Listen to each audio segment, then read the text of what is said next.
Hello everyone, this is Ayushi Khaitan and welcome to the west of talks. हमारा series 2 में आप सभी का वेलकम करती हूँ with the Kishan Kanhaiya Singh sir. He is very famous among the student as a C2 sir.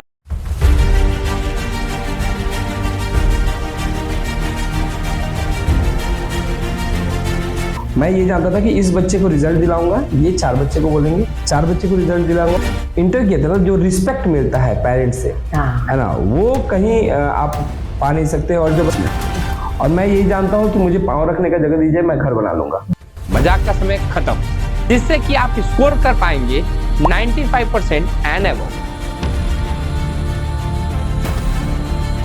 सब बच्चे आपको C2 भैया क्यों कहते हैं? मतलब क्या इसके पीछे राज है? और Actually, आपके बारे में हमको बताइए बेसिकली।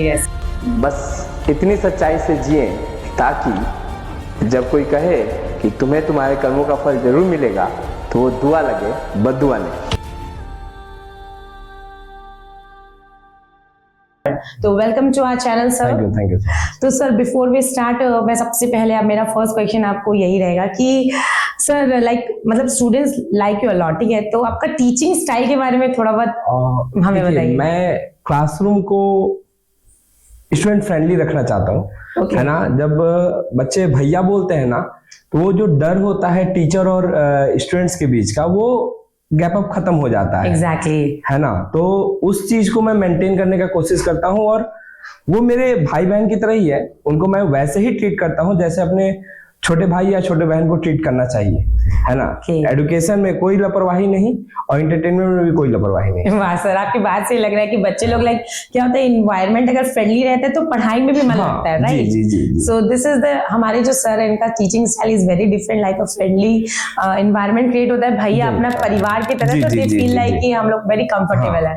ओके सर, तो लाइक कितने साल से sir you are like into this field? मैं इस फील्ड में 2014 से इंटर किया एज अ प्रोफेशनली।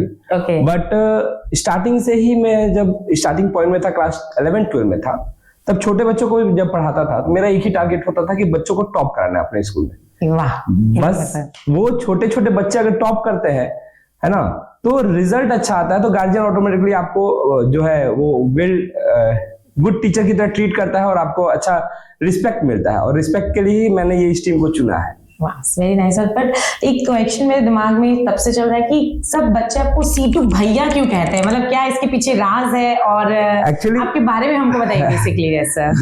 जब मैं स्टार्ट किया था तो नॉर्मली तो किशन कन्हैया सिंह से ही जाना जाता था, बट जब नए बच्चे ज्वाइन करते हैं ना, C2 इंस्टीट्यूट में जो भैया पढ़ाते हैं, है ना, तो उन्होंने क्या किया, C2 इंस्टीट्यूट से मैंने जब कोचिंग स्टार्ट किया था तो वो C2 वहां से लिया, और भैया तो एज अ फ्रेंडली इन्वायरमेंट था, तो सर कभी वाला फीलिंग ही नहीं आया उन लोग को, इसलिए वो दोनों को मर्ज करके C2 भैया। स्टार्टिंग में मेरे को ना इरिटेशन होता था, अरे मेरा नाम C2 भैया थोड़ी है। बट राइट नाउ जो है किशन कन्हैया से ज्यादा मुझे C2 भैया बुलवाना पसंद है। ओके, तो आपका इंस्टीट्यूट किस एरिया में है सर?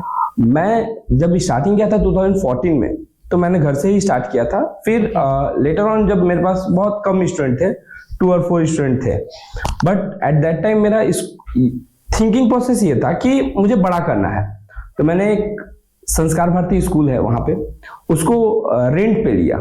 आफ्टर स्कूल जो है, मैंने वो क्लासरूम को लिया, करीबन समझिए तो 10 बेंचेस थे, और मेरे पास 2 स्टूडेंट थे। ओह माय गॉड, है ना। तो फर्स्ट बेंच, नहीं, वो मेरा एक ऐसा ही माइंड थॉट है कि मैं क्लासरूम को बड़ा रखूंगा, सो दैट कि मेरे को जो ड्रीम है मेरा वो बड़ा दिखाई दे। एग्जैक्टली। एक मिनट इंटरप्ट करूंगी, ऐसे कहा जाता है कि बड़ा सोचोगे तो कुछ बड़ा होगा। जी। एग्जैक्टली। तो मैंने 2 स्टूडेंट्स को लेकर पढ़ा रहा था, और ऊपर में एक मैम पढ़ा रही थी, है ना, उनके पास बहुत स्टूडेंट थे, और मैं सिर्फ 2 बच्चों को लेकर बैठा हूँ। और उस टाइम में ही मेरा ड्रीमिंग था कि एक दिन ऐसा आएगा ये क्लासरूम पूरा भरा रहेगा। फिर लेटर ऑन जैसे ही वो क्लासरूम भर गया, तो फिर मैंने उससे बड़ा क्लासरूम को रेंट पे लिया, सो दैट कि मेरे को ये फील आए कि अभी भी मैं अच्छा नहीं पढ़ा रहा हूं और बेंचेस पीछे वाले खाली हैं। और लेटर ऑन करते करते आज ऐसा है कि मेरे क्लासरूम का कैपेसिटी जो है, एक साथ में 100 स्टूडेंट बैठ सकते हैं। वाओ, सो नाइस, है ना। बट मैं उतना भरता ही नहीं, मैं चाहता हूँ कि छोटे बैचेस रहे, बस मुझे भूख रहे कि वो बेंचेस को भरना है पीछे से। तो सर अभी कितने अप्रोक्सीमेट स्टूडेंट्स आपके? Near around 500 very good sir, मतलब इट्स वेरी, मतलब 2 से 500 तक का सफर is not easy, right sir? तो सर मेरे को ये जानना है कि जनरली बच्चे लोगों का क्वेश्चन रहता है कि आफ्टर ग्रेजुएशन क्या करना है, लाइक आफ्टर बीकॉम क्या करना है, तो क्या आप लाइक सजेशन दोगे बच्चे लोगों को? लाइक हर लोगों तो like in the commerce background basically CA, CS and CMA, इनका पासिंग परसेंटेज 2% या 1% है, बहुत वेरी लेस। तो जो लोग इतना ब्रिलियंट नहीं है तो what they will do? Only BCom is not enough, right? तो क्या करना चाहिए कि उनको अच्छा जॉब भी मिले and they will we have the satisfied salary as well? इसके लिए वो MBA की तरफ जा सकते हैं, गुड अपॉर्चुनिटीज है, और कुछ स्किल को डेवलप कर सकते हैं, लाइक SAP वगैरह सीख सकते हैं, जिससे कि उनका जो है इंटरनल डेवलपमेंट हो और कॉर्पोरेट वर्ल्ड में क्या नीड है उसके हिसाब से उनको तैयारी करना चाहिए। ओके तो सर MBA में लाइक आपने जैसे बताया उसमें क्या लाइक चांसेस है फॉर द एडमिशंस, और उन लोगों को क्या लाइक चांसेस रहता है कि वो पास भी हो जाएंगे, they will get the job? क्या एश्योरेंस है जैसे कि स्टूडेंट्स? मतलब अगर देखिए आजकल तो बहुत सारी यूनिवर्सिटीज हैं ओके जो MBA इजिली प्रोवाइड कर रहे हैं और बच्चे क्रैक कर जाते हैं, ऐसा मैंने देखा है। थोड़ा सा कॉस्टली है बट राइट नाउ तो क्रेडिट कार्ड फैसिलिटी भी है, तो बच्चों को फाइनेंशियली भी प्रॉब्लम नहीं होता है। और credit card means you are saying loans and education facilities, education loan facilities. Okay nice. और after MBA they can get a good job. जहां तक मैंने देखा है कि बहुत सारे बच्चे जो मेरे फ्रेंड्स भी थे उन्होंने CA इंटरमीडिएट किया, आफ्टर दैट जब वो जॉब करने लगे तो उनको रिक्वायरमेंट फील हुआ कि नहीं हमें MBA भी कर लेना चाहिए, तो उन्होंने डिस्टेंस से MBA किया, या फिर रेगुलर तो ऑब्वियसली एक बार जॉब में जाने के बाद जो है वो रिटर्न आना क्वाइट इम्पॉसिबल हो जाता है बच्चों किसी के लिए भी, है ना? एक बार जो पैसा देख लेते हैं वो वापस रिटर्न, तो डिस्टेंस से ही MBA किया और राइट नाउ वो अच्छे खासे पैकेज में है अभी वो। तो सर एक चीज पूछना चाहूंगी, सपोज कोई भी स्टूडेंट जनरली उनका क्वेश्चन रहता है हमसे कि बीकॉम पास है तो उनका मंथली और ईयरली सैलरी अप्रोक्सीमेट क्या हो सकता है, और MBA पास है तो उनका मंथली और ईयरली क्या सैलरी हो सकता है, लाइक डिफरेंस क्या है, क्यों MBA करें? लाइक देखिए बीकॉम के बाद कितना आप स्किल्ड है ना? बीकॉम तो सब कोई आजकल देखिए हर तो सर इतने ब्रिलियंट और स्किल्ड नहीं होते, देन तो नियर अराउंड अगर बीकॉम के बाद आप बात करें तो 240 से लेकर 3 लाख तक अप्रोक्स सैलरी हो सकता है। बट आफ्टर स्किलिंग वो डेवलप करेगा, लाइक आपका SAP वगैरह सीख लेगा, टैलीज वगैरह सीख लेगा, एडवांस एक्सेल्स एंड ITR फाइलिंग, और कम से कम 2-3 साल का ट्रेनिंग अगर उसके पास रहे तो then he or she can make a good salary.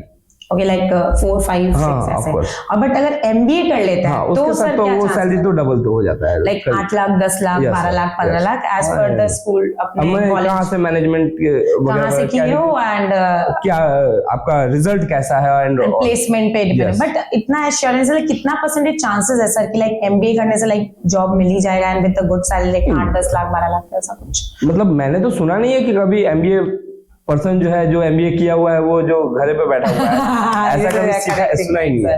Right sir, अगर सही है, अगर MBA अच्छी जगह से कर लो और सही तरीके से कर लो, है ना, डेडिकेशन के साथ, तो ऑब्वियसली वो लोग स्किल डेवलप कर ही देते हैं। ओके तो डेफिनेटली ये करने के बाद में आपको जो बीकॉम से double you are going to get. Yes sir.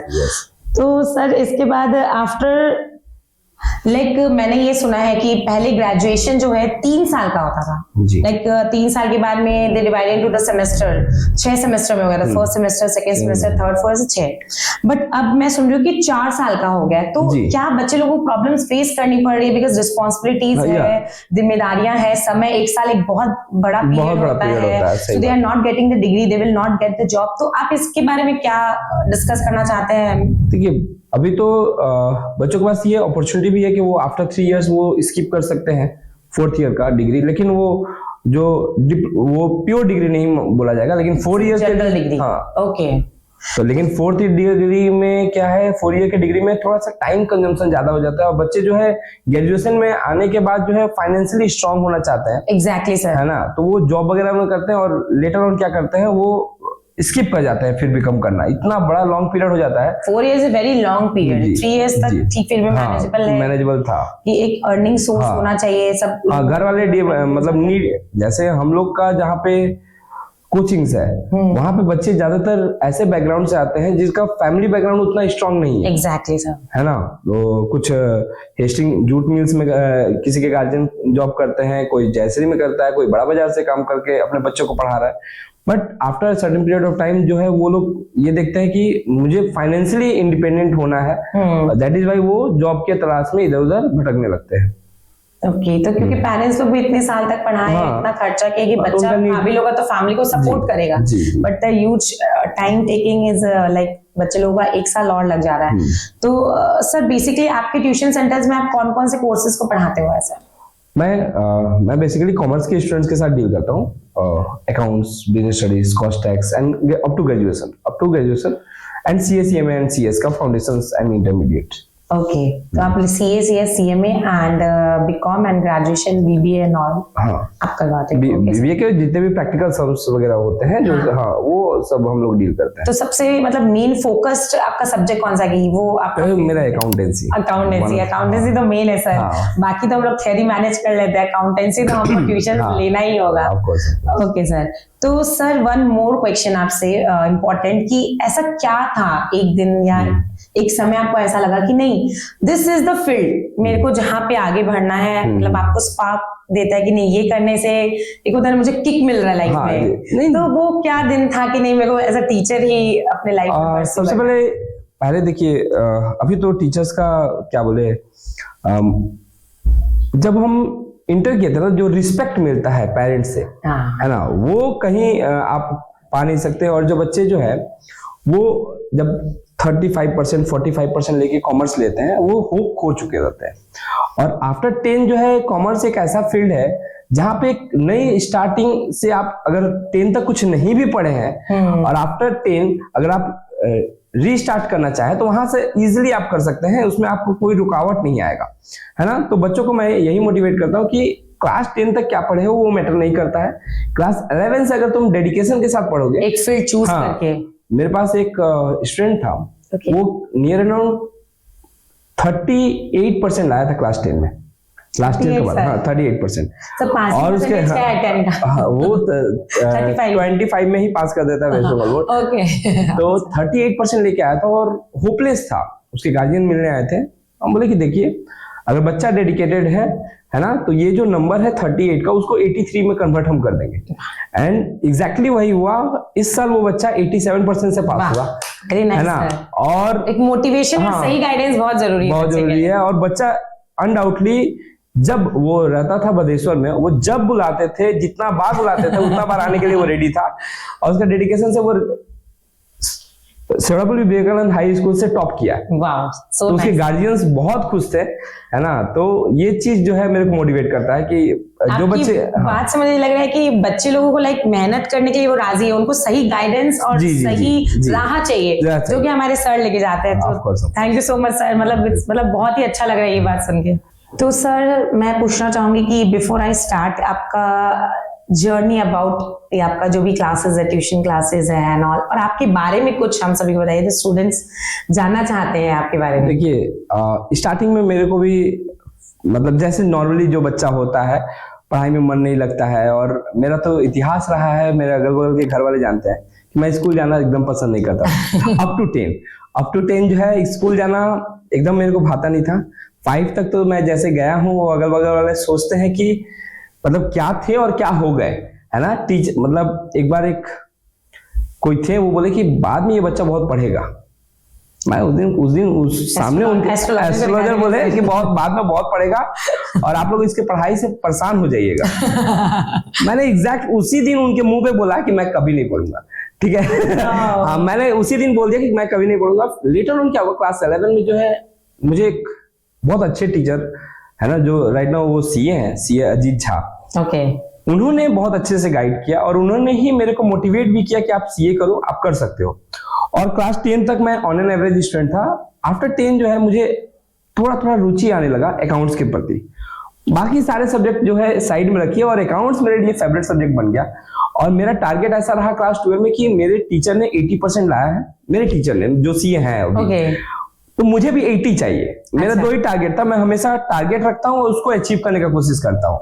तो मैंने यही टारगेट रखा कि मुझे 80 चाहिए और मुझे फर्स्ट डिवीजन से पास होना है, नथिंग मोर देन दैट। हमको और कुछ नहीं चाहिए। मेरे फ्रेंड अनडाउटली मेरे फ्रेंड बहुत ब्रिलियंट है ना, वो 85%, 86%, 90% वाले फ्रेंड थे, और मुझे उसमें उतना ये नहीं था, मुझसे जलस भी नहीं था। मुझे चाहिए 80 मार्क्स इन माई सब्जेक्ट, है ना, जो मेरा फेवरेट सब्जेक्ट है अकाउंट्स, एंड फर्स्ट डिवीजन से पास होना है, राइट। जब रिजल्ट निकला ना तो मैं यही देखा कि मेरा 60% से अबव है या नहीं, क्योंकि उस टाइम में फर्स्ट डिवीजन 60% में था, और 80 मार्क्स अकाउंट में नहीं। बाकी कौन क्या किया वो मैटर नहीं करता है, मेरे लिए वही सक्सेस था। पहला सक्सेस वो था। दूसरा सक्सेस जब हम कॉलेज में अपने कॉलेज में टॉप किए, है ना, जब 12 में तो टॉप नहीं कर पाए, बट अपने कॉलेज में जो है मैंने टॉप किया था। चित्तरंजन कॉलेज ऑफ कॉमर्स से मैंने डिग्री ली है, और ऑनर्स में साथ में साइमल्टेनियसली मैंने सीए किया, सीए इंटर भी निकल गया मेरा। तो उसके बाद गार्जियन का प्रेशर आ रहा था कि आप जॉब कीजिए, बट मेरा था कि नहीं, मुझे पैशनेट है, मुझे बच्चों को रिजल्ट दिला के उनके चेहरे पे खुशी देखकर मुझे पसंद था। और क्या हुआ कि मैं जब स्टार्टिंग किया ना 2014 में, मैंने देखा कि मार्केट में टीचर बहुत है, अनडाउटली कॉमर्स के टीचर बहुत सारे हैं रिश्ता में। उसमें मुझे गैप नजर आया कि डिमांड और सप्लाई में, क्योंकि बच्चे का ऐसा कैटेगरी था कि बच्चे जो है एक के ऊपर एक चढ़ के पढ़ रहे हैं, है ना, मतलब कहीं ना कहीं गैप था वहां पे डिमांड और सप्लाई के बीच में। और मैं यही जानता हूं कि मुझे पांव रखने का जगह दीजिए, मैं घर बना लूंगा, है ना। तो मैं वो गैप को फाइंड आउट किया, और अनडाउटली उतने सारे टीचर होने के बावजूद अपना एक पहचान बनाना मेरे लिए ये एक सक्सेसफुल कैरियर रहा है अभी तक।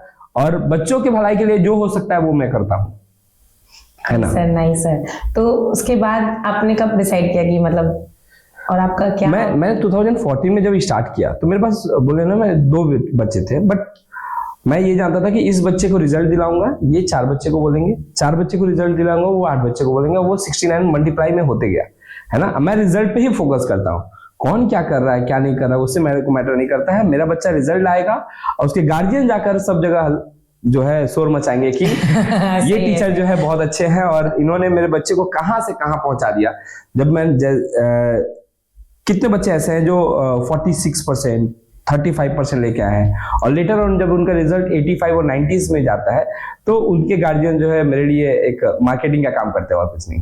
मतलब वही खामोशी में मेहनत करते हैं, और अपनी जो सक्सेस है उसको शोर मचाने दो। Of course. तो सर अभी जैसे कि हम लोग देख रहे हैं नाउअडेज डिजिटली सब कुछ हो रहा है, लाइक ऑनलाइन क्लासेस, बच्चे लोग घर बैठ के पढ़ना चाह रहे हैं, तो लाइक ऑनलाइन और ऑफलाइन में क्या डिफरेंस है, और बच्चे को क्या ज्यादा प्रेफर करना चाहिए, और क्या आप सजेस्ट करोगे सर इस पे? ऑनलाइन कभी ऑफलाइन का रिप्लेसमेंट नहीं हो सकता है, ऑनलाइन सब्स्टिट्यूट हो सकता है, रिप्लेसमेंट नहीं हो सकता है। ऑफलाइन देखिए, ऑफलाइन टीचर बहुत मेहनत करता है। ऑनलाइन में क्या है कि 500 बच्चे भी है ना, वो समझ रहे हैं कैमरा के उस पर, वो समझ रहे हैं कि नहीं समझ रहे हैं, वो किसी को पता नहीं चलता है। बट ऑफलाइन टीचर जो पढ़ा रहा है, वो एक एक बच्चे पर अगर फोकस करे ना, तो उसको समझ में आ जाएगा, उसके आई कांटेक्ट से, उसके बिहेवियर से, कि उसको समझ में आ रहा है या फिर नहीं। देखिए, बोलना नहीं चाहिए, बट गार्जियन जो है ना, वो बच्चे को ऑनलाइन कोर्स तो खरीद रहे हैं, लेकिन क्या बच्चे ऑनलाइन वीडियोस देख रहे हैं, है ना। अगर मैं अपना बोलूं, मैंने 50 कोर्सेज बेचे थे 12 के, बट आउट ऑफ 50 कोर्सेज मैंने व्यू देखा कि बहुत कम है। जो अनलिस्टेड वीडियोस है उसमें 5-7 व्यू जा रहे हैं। दैट मीन्स कि बच्चे ने कोर्सेज परचेस तो किया है, बट उसको देख नहीं रहा है। कोटा के बहुत सारे फैकल्टीज हैं, वो लोग बोल रहे थे कि 50,000 कोर्सेज बेचा मैंने, मगर व्यू जो है वो 4,000 भी नहीं आ रहा है। दैट मीन्स कि गार्जियन को बेवकूफ बनाया जा रहा है। एग्जैक्टली। बच्चे कमरे के अंदर में जाकर गेट लॉक कर लिए, बच्चे तो गार्जियन समझ रहे हैं कि वो पढ़ रहे हैं, बट लेटर ऑन हो क्या रहा है, वो फ्री फायर खेल रहे हैं एंड चैट वगैरह में लगे हुए हैं। तो ये कहीं ना कहीं अच्छा। दूसरी बात, अगर जब रिजल्ट आता है और नेगेटिव रिजल्ट आता है, आप ऑनलाइन टीचर को पकड़ पाइएगा? नहीं पकड़ पाइएगा। बट आप जाएंगे, हिसाब लेंगे, किससे लेंगे? ऑफलाइन टीचर से। ऑफलाइन टीचर साल भर मेहनत करता है, और ऑनलाइन टीचर एक रात पहले मैराथन देके, है ना, उसके एफर्ट को बेकार कर देता है। जहां पे बच्चा को सिर्फ रिवीजन का जरूरत है, बच्चे जो है इजी मोड खोजते हैं। एग्जैक्टली। जब आपको कुछ सीखना होगा ना, तो आप किताब पढ़ने के बजाय आप सोचिए चलिए एक तो यूट्यूब वीडियो देखें। तो इजी मोड जो है वो बहुत जल्दी अट्रैक्ट करता है, जैसे बोला जाता है ना नेगेटिविटी अट्रैक्ट्स, तो वो अट्रैक्ट करेगा। वो क्या होता है ना, अब मेमोरी जो है शॉर्ट टर्म होते जा रही है, जैसे रील शॉर्ट होते जा रहा है, मेमोरी भी एग्जैक्टली सीखेंगे उस टाइम तक तो समझ में आएगा, और जिस टाइम पेपर में उतारना होगा वो प्रैक्टिस हुआ नहीं है। तुमने तो टीचर को बनाते हुए देखा है, तुमने खुद तो प्रैक्टिस किया ही नहीं, तो फिर टीचर तो बना ही देगा, उसको तो सब कुछ आता है, बट आपने प्रैक्टिस किया क्या? Practice makes the man perfect, है ना? ये तो है। तो बेसिकली ऑनलाइन क्लासेस तो इट्स गुड, ठीक है, नहीं हमने बोला ना कि जैसे ऑफलाइन क्लासेस कीजिए, साथ में रिकॉर्डेड क्लासेस देखिए। अगर अब बड़े बड़े जो टाइकन है इंडस्ट्रीज में लाइक PW एंड अनअकैडमी, उन लोग से आप कोर्सेज परचेस कीजिए, बट ऑफलाइन एक टीचर चाहिए आपको गाइड करने के लिए। एग्जैक्टली, हमारा क्वेरी कौन सा करेगा? गार्जियंस को ये चीज ध्यान रखना चाहिए, क्योंकि क्वेरीज वगैरह भी है, जो ऑफलाइन भी टीचर है वो टीचर ही है, और जो ऑनलाइन टीचर्स हायर कर रहे हैं लाइक PW को भी जब समझ में आया ना कि ऑनलाइन वाले बच्चे पढ़ते नहीं है, तो उसने जगह जगह पे विद्यापीठ अपना ब्रांचेस खोलना स्टार्ट किया, क्योंकि ऑफलाइन में जो रिजल्ट आ पाएगा वो ऑनलाइन में कभी नहीं आ पाएगा। Exactly, correct sir. सर एक ऐसा मोमेंट लाइक जो आपको, एक ऐसा किस्सा हम कह सकते हैं जो आपका क्लास का सबसे फनीएस्ट मोमेंट है, जो स्टूडेंट्स के साथ में मेमोरेबल बन, क्या वो आप शेयर करना चाहेंगे हम सबके साथ? मैं थोड़ा सा पनिशमेंट के लिए बदनाम हूँ। आप पनिशमेंट देते हैं सर? आपको देख के तो बहुत सिंपल लगते हैं सर। नहीं, थोड़ा सा मैं बोला ना, मैं ऐसे फ्रेंडली रहूंगा, बट जब पढ़ाई का बात आएगा ना तो वहां पे मैं टफ हो जाता हूँ। बहुत जरूरी है ना? तो एक बार पनिशमेंट दे रहा था मैं बच्चों को, एक बच्चे को बोला कि तुम चलो मुर्गा बन जाओ, बोला सर आज मछली बनेगी। और वो जो है सो गया, लिटरली सो गया वहां पे। भैया हम मछली बन जा रहे हैं, मुर्गा बन के कोई फायदा नहीं है। तो एक जो है लंबा लड़का आया, उसको बोला मुर्गा बनने के लिए, बोले भैया ये तो शुतुरमुर्ग बनेगा, ये मुर्गा नहीं बन पाएगा। तो बच्चे जो है, हम उस लेवल पे फ्रेंडली रहते हैं, तो वो बच्चे कुछ भी बोलते हैं, और क्या होता है ना, थोड़ा सा उनके अंदर में जो स्ट्रेस होता है ना, वो हम टाइम कभी कभी बच्चों को देते हैं कि अगर उसके अंदर में चेहरा देख के लग जाएगा कि बच्चा जो है थोड़ा सा दुखी है, तो उससे कम्युनिकेट करने का कोशिश करते हैं कि क्या प्रॉब्लम है, कुछ दुख है, कोई दिक्कत है तो बताओ मेरे को, क्या पता हम सॉल्व कर पाए। तो फैमिली प्रॉब्लम भी होता है, तो हम ट्राई करते हैं कि जितना हम उनके साथ अपना उनका प्रॉब्लम हम सॉल्व कर पाए, तो उतना करने का कोशिश करते हैं। वाह sir, thank you so much, ये वाला बात हम लोग सच में। तो सर एक कोई ऐसा मोमेंट आपके क्लास का जो आपको मतलब कि सबसे ज्यादा फनीएस्ट तो है ही, साथ में कोई इमोशनल मोमेंट भी? देखिए, जब आप कभी बच्चों को पढ़ा रहे हैं और उस बच्चे में से एक बच्ची थी मेरे पास, उसके गार्जियन का अनसर्टेन डेथ हो गया, है ना? हाँ, मैंने पढ़ा क्लास में ही थी और उनका डेथ हो गया। तो क्या हुआ ना कि बहुत स्टार्टिंग पॉइंट का बात था, मैंने बोला उसको कि देखो बाबू, तुम पढ़ाई कंटिन्यू रखो, है ना? फीस चार्जेबल नहीं रहेगा, तुमको किसी भी टाइप का कोई पैसा देने का जरूरत नहीं है ना? कंटिन्यू रहो तुम, बस तुम आ रही हो वही मेरे लिए काफी है ना? बस मतलब क्या होता है कि जब अर्निंग पेरेंट्स, खास करके जब फादर का डेथ हो जाता है ना, तो एक हम समझ सकते हैं कि क्या इमोशनली, और आपके चैनल के माध्यम से हम ये भी बोलते हैं कि अगर कोई ऐसा स्टूडेंट है जो वन पेरेंटिंग है, या तो मदर नहीं है या फिर फादर नहीं है, तो उनको मैं फीस जो है वो नेग्लिजिबल कर दूंगा मैं, मतलब। Wow sir, so nice of you sir, मतलब आप इतना समझ रहे हो, ये भी बहुत मुझे पता चलता है तो मैं कर देता हूँ, फिर भी अगर ये YouTube पे जाएगा तो और ज्यादा अच्छा। बिल्कुल बिल्कुल, स्टूडेंट्स जिनको लगता है कि हमारे को पढ़ने की इच्छा है, लाइफ में आगे बढ़ना है, बट थोड़ा फाइनेंशियली इशू है, तो sir definitely will support you, तो it's a very good thing of you. And sir अभी का लाइक जो टाइम चल रहा है फॉर आपका एजुकेशन को लेकर के, जॉब्स को लेकर के, जो भी, तो आप क्या एडवाइस देना चाहते हो स्टूडेंट्स को, किस तरह से अपना कैरियर को प्लान करना चाहिए, कैसे बिल्ड करना चाहिए? तो एक थोड़ा advice to all the students who are watching, और अपना कैरियर को कैसे अच्छे से आगे बढ़ना है। जो बच्चे टॉप नॉच है ना, लाइक उनको पढ़ाई बहुत अच्छा लगता है और डेडिकेटेड है towards their journey like CA, CMA and CS, तो थोड़ा सा ये कोर्सेज टफ होता है, इनका परसेंटेज जो है बहुत लो साइड में होता है। आपको डेडिकेशन देना पड़ेगा, और एक बार के रिजल्ट से नेगेटिविटी आपके अंदर में नहीं आनी चाहिए, है ना? तो अच्छा, जो बच्चे थोड़ा सा ऑन एन एवरेज है आफ्टर 12, है ना, आजकल बहुत सारे कोर्सेज है जिसको फाइनेंस कर रही है गवर्नमेंट, है ना, लाइक BBAs, इन सब की तरफ भी वो अट्रैक्ट हो सकते हैं। होटल मैनेजमेंट, जब फाइनेंशियली अगर स्ट्रांग है, आप थोड़ा बहुत भी स्ट्रांग है, तो ये सब थोड़ा सा रिस्क आपको लेना पड़ेगा और लेटर ऑन जो है आप स्टेबल हो सकते हैं, है ना, ये चीज है। आप बेसिकली हम लोगों को यही लाइक स्टूडेंट्स को आफ्टर लाइक प्रोफेशनल कोर्सेज के अलावा, हाँ, अगर उनको लाइक आप सजेस्ट करोगे, बीकॉम करके कुछ होने का नहीं है। बीकॉम के साथ आपको स्किल डेवलपमेंट भी चाहिए, आपको कोई एक्स्ट्रा ऑर्डिनरी कोर्स भी करना होगा, तब जाके आपका मार्केट वैल्यू बढ़ेगा। आपको मार्केट वैल्यू बढ़ाना है अपना। एग्जैक्टली। तो स्टूडेंट्स लोगों को बेसिकली आप क्या मतलब बोलना चाहेंगे कि जस्ट अगर जिन लोग से CS नहीं हो रहा है, CMA नहीं पास हो रहा है, तो क्या करें सर? बीकॉम से भी एक डिग्री लेके कहाँ घूमेंगे? नहीं, बीकॉम के बाद तो वो लोग MBA की तरफ जा सकते हैं, जहाँ पे सिक्योर प्लेसमेंट तो हो ही जाता है और लेटर ऑन जो है वो आपके कम्युनिकेशन स्किल, है ना, और रिप्रेजेंटेशन, इस सब पे डिपेंड करता है और आप कितने ऊपर तक जा सकते हो। जितने भी डायरेक्टर वगैरह है वो सब तो MBA करके बैठे हुए हैं, और जो चार्टर्ड भी है ना, वो विथ चार्टर्ड जो है वो MBA करना जरूर तो students those who are thinking ये CMA नहीं हो रहा है, तो क्या करना है लाइफ में? अब लाइफ एंड तो नहीं हो रहा है, must be they have to do something. Of course. तो आप MBA कर सकते हो, जिससे you will get the chance, आपका एक जॉब प्लेसमेंट हो सकता है, आपका फ्यूचर सिक्योर हो सकता है, you can go for that also. Sir, अभी जैसे कि हमारा जो फाइनेंस सब्जेक्ट है, उसको आपके हिसाब से स्कूल में होना चाहिए या नहीं? अगर होना चाहिए तो क्या बेनिफिट्स होगा स्टूडेंट्स को?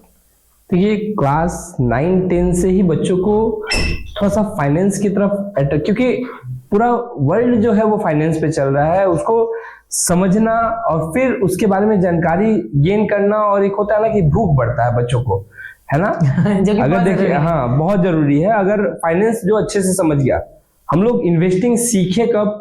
हम सीखे 30s के एज में, है ना, या फिर 25 के एज में। बट स्टार्टिंग से ही बच्चों को अगर गाइड किया जाए, सिखाया जाए, रूट में डाल दिया जाए फाइनेंस का मसाला। पुराने जमाने में देखिएगा कि जो पेरेंट्स होते थे वो क्या करते थे, बच्चे के लिए घर में एक पिगी बैंक खरीद के लाते थे, सो दैट वहां से वो इन्वेस्टमेंट को सीखे, सेविंग्स को सीखे, है ना। तो हमारे जो पूर्वज है ना, वो कुछ ना कुछ तो हम लोग को बहुत कुछ सिखा के गए हैं, कुछ ना कुछ तो उनके पास था, है ना। लेकिन स्कूलिंग सिस्टम में ये डालने से क्या होगा ना कि बच्चे फाइनेंस को अच्छे से समझ पाएंगे, डिसीजन अच्छे से ले पाएंगे आफ्टर 10 कि उनको क्या करना चाहिए, क्या किसमें उनको इंटरेस्ट है ना। लेटर ऑन साइंस बच्चा ले लेता है और बाद में उसको समझ में आता है कि ये कैपेसिटी से बाहर है थोड़ा मेरे लिए, है ना। उसको इंटरेस्ट ही नहीं आता है, क्योंकि जब तक वो जॉब ज्वाइन नहीं करेगा तब तक वो फंड नहीं देखेगा। और कॉमर्स के बच्चे या फाइनेंस के बच्चे क्या करते हैं, स्टार्टिंग से ही फंड देखे रहते हैं, 1 लाख 2 लाख, तो उनको वो हैबिचुएटेड हो जाता है। जो चीज को बार बार रिपीटेड किया जाता है ना, हमको लगता है कि वो चीज अट्रैक्ट करती है ना। हाँ, जब फिगर उतना बड़ा देखे तो मन करता है कि मेरे बैंक में भी उतना पैसा होना चाहिए। राइट सर, तो ये तो हो गया हमारा फाइनेंस का। बट अभी मैं ये पूछना चाहूंगी सर कि अपने लोगों का जो एजुकेशन सिस्टम है जो चल रहा है, ठीक ठाक है कि इसमें कुछ बदलाव की जरूरत है? नहीं, बहुत सारे चेंजेस का जरूरत है। आप मानिए कि बच्चों को थ्योरेटिकल नॉलेज मिल जा रहा है, बट प्रैक्टिकल नॉलेज मिल रहा है क्या, है ना। इनकम टैक्स बच्चे पढ़ तो ले रहे हैं, आइडिया भरा कैसे जाता है वो पता है क्या? GST पढ़ तो ले रहे हैं कि 1 नेशन 1 टैक्स, बट उसका रिटर्न कैसे फाइलिंग किया जाता है, वो जो गैप है ना, वो गैप को फिल करना स्कूलिंग लेवल पे ही जरूरी है ना। सो दैट बच्चे जो है वो प्रैक्टिकल लाइफ को सीख पाए। इंटर्नशिप होना बहुत जरूरी है। आपके हिसाब से मतलब क्या एड ऑन करना चाहिए कि बच्चे सीख पाए? आजकल के सारे ही स्कूल्स वगैरह में जो है ना, ऑलरेडी कंप्यूटर्स वगैरह अवेलेबल है, लेकिन higher a part time teachers जो कि बच्चों को ITR फाइलिंग करना सिखा दे, है ना, GST सिखा दे। बिकॉज जो पार्ट टाइम टीचर होगा ना, वो तो एक छोटा सा अमाउंट लेगा, बट बच्चे तो बहुत कुछ सीख जाएंगे। बहुत जरूरी है, तो रिलेट कर पाएंगे थ्योरी के साथ प्रैक्टिकल, राइट, वो बहुत जरूरी है। फिर इंटर्नशिप करना बहुत जरूरी है। इंटर्नशिप और जॉब करने में डिफरेंस ये है कि बच्चा फ्रेशर फील नहीं करेगा, राइट, है ना। इंटर्नशिप करने के बाद ना बच्चे को एक कॉन्फिडेंट बिल्ड होगा कि ये जॉब मेरे को करना है कॉर्पोरेट वर्ल्ड में वगैरह वगैरह, ये मेरा पोजीशन रहेगा, यहाँ पे मेरे को जॉब मिला। तो ये चीज बहुत जरूरी है डेवलप करना स्कूल्स वगैरह में। सेकेंडरी जो हमारे गवर्नमेंट टीचर्स है ना, उनका रोल बहुत इंपॉर्टेंट होता है कि वो कैसे क्लास को मैनेज करते हैं, क्योंकि उनसे ज्यादा नॉलेजेबल प्राइवेट टीचर नहीं है, इसमें कोई डाउट नहीं है, राइट। बट बच्चे स्कूल जाना पसंद नहीं कर रहे हैं। क्यों? क्योंकि आपने वो चीज प्रोवाइड नहीं कर रहे अपने क्लासेस में। कुछ अच्छे टीचर्स है, प्रोवाइड करना चाहते हैं तो उनको प्रोवाइड नहीं किया देना। अब सपोज कीजिए कोई एक टीचर है जो बहुत अच्छा पढ़ाता है, उसको अगर बहुत अच्छा पढ़ाता है और वो हायर सेकेंडरी लेवल का टीचर है, तो उसको हायर सेकेंडरी पर रखिए ना। एग्जैक्टली। जिससे बच्चे पढ़ना चाहते हैं, बट आप अवेलेबल नहीं करा रहे हैं टीचर्स को। मैं बहुत सारे स्कूल में जानता हूँ कि एक टीचर है जिनसे वो बच्चे पढ़ना चाहते हैं, बट उनको हायर सेकेंडरी उस क्लास में अटेंड नहीं करे। ऐसे टीचर को दे दिया जा रहा है जो टीचर आ रहा है और टाइम पास करके चले जा रहे हैं। तो ये बच्चे हमको आकर बताते हैं, बिंग हमने फ्रेंडली एनवायरनमेंट रखा है तो सर बताते हैं कि सर वो सर हम लोग क्लास में रहते हैं ना तो और ज्यादा हमारा ये सब्जेक्ट जो है स्ट्रांग हो पाता। मैं सब्जेक्ट का नाम नहीं लूंगा, लेकिन वो सब्जेक्ट स्ट्रांग हो जाता है। जो बच्चे प्रॉब्म फेस कर रहे हैं वो किसको बताएंगे? पेरेंट्स को या टीचर को? Teacher is the guardian also, तो उनके साथ शेयर करें तो आप ज्यादा बेहतर तरीके से जानते हैं। Of course. तो अच्छा, अभी जो WB का पूरा सेमेस्टर सिस्टम कर दिया, ओके, 3 से 4 महीना मिला और सिलेबस यूज था।